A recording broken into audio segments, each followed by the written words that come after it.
কার কাছে বলিব আমার দুঃখের কথা? স্বপ্ন ভাঙা কত কঠিন, পাই না পূর্ণতা। আমি কার কাছে বলিব আমার দুঃখের কথা? স্বপ্ন ভাঙা কত কঠিন, পাই না পূর্ণতা। আমার চোখের জলে ভাসে নদীরে, আমি নিজেই নিজে একা কাঁদিরে। আমি নিজেই নিজে একা হাসিরে।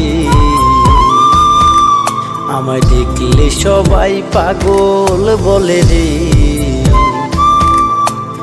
ওরে আমার মাটির